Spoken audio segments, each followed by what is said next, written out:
Assalamualaikum warahmatullahi wabarakatuh. Saya Siti Nur Azima dengan NPM A1A022016, Prodi Pendidikan Bahasa dan Sastra Indonesia, Universitas Bengkulu.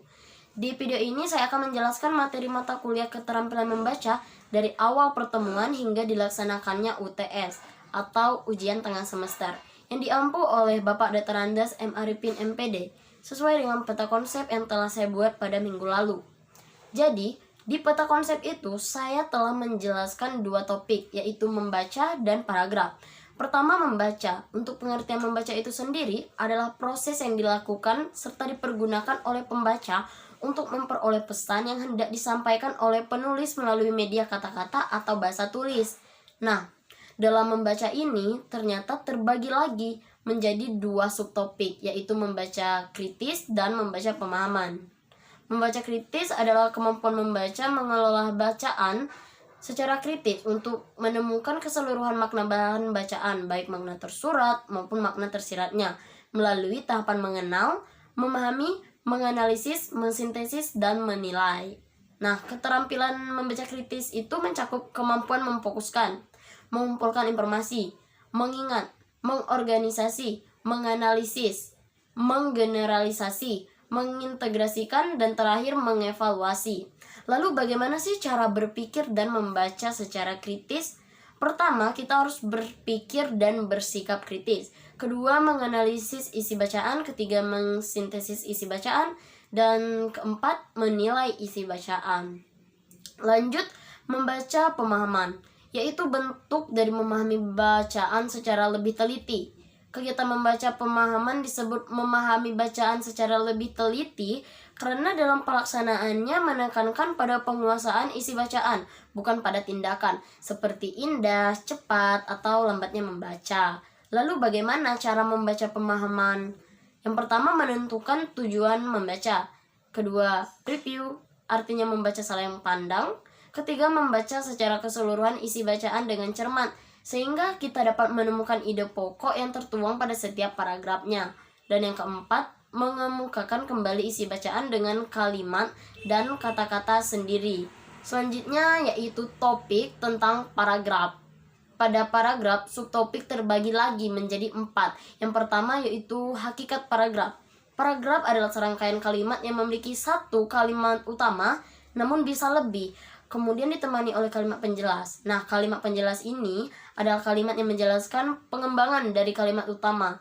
Dan perlu kita ketahui bahwa kalimat utama bisa di awal kalimat, di akhir kalimat, dan di tengah kalimat. Selanjutnya ada sinonim dan antonim. Sinonim sebagai ungkapan baik berupa kata, frase maupun kalimat yang maknanya kurang lebih sama dengan ungkapan lain, misalnya kata jelek dan buruk. Lanjut antonim, yaitu oposisi makna dalam leksikal yang dapat dijenjangkan. Salah satu contohnya yaitu hidup dan mati.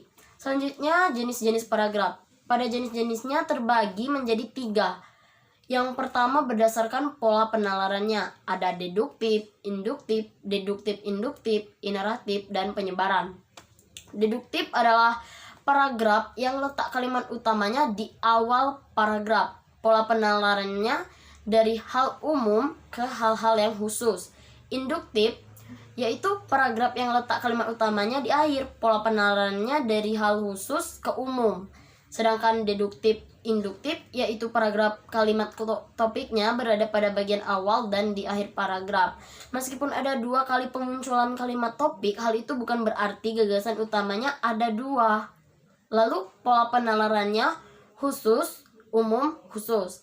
Untuk ineratif, letak gagasan utamanya ada di bagian tengah paragraf. Pola penalarannya dari khusus, umum, khusus. Terakhir, paragraf menyebar, yaitu paragraf ini memiliki ide pokok menyebar dan tidak memiliki kalimat utama. Hal ini dikarenakan pikiran utamanya terletak pada seluruh paragraf atau tersirat pada kalimat-kalimatnya. Jenis paragraf kedua yaitu berdasarkan urutannya. Yang pertama pembuka, sesuai dengan sebutannya berisi pembuka untuk sampai pada permasalahan yang dibicarakan. Kedua isi dari karangan yang terletak di antara paragraf pembuka dan paragraf penutup. Dan terakhir penutup, yaitu berisi kesimpulan. Jenis paragraf yang ketiga yaitu berdasarkan gaya ekspresi atau pengungkapannya. Yang pertama ada narasi. Narasi adalah paragraf yang bertujuan menceritakan rangkaian kejadian atau peristiwa hidup berdasarkan perkembangannya dari waktu ke waktu. Yang kedua, deskripsi, yaitu gambaran dari suatu objek dengan melibatkan kesan indera. Tujuannya memberi kesan kepada pembaca terhadap suatu objek.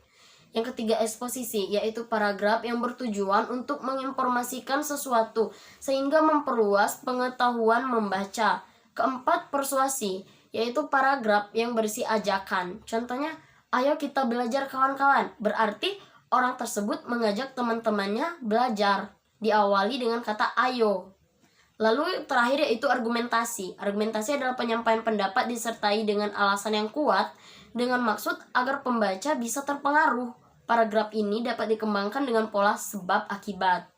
Selanjutnya, pengembangan paragraf. Di dalam pengembangan paragraf ada kronologi, yaitu sebuah kejadian pada waktu tertentu. Ada ilustrasi. Ilustrasi memiliki arti suatu hiasan dengan gambar. Secara terminologi, ilustrasi merupakan suatu gambar yang memiliki fungsi sebagai sarana untuk menjelaskan suatu kejadian. Lalu ada deskripsi, bertujuan untuk memberi kesan kepada pembaca. Ada analogi, yaitu persamaan atau persesuaian antara dua benda atau hal yang berlainan.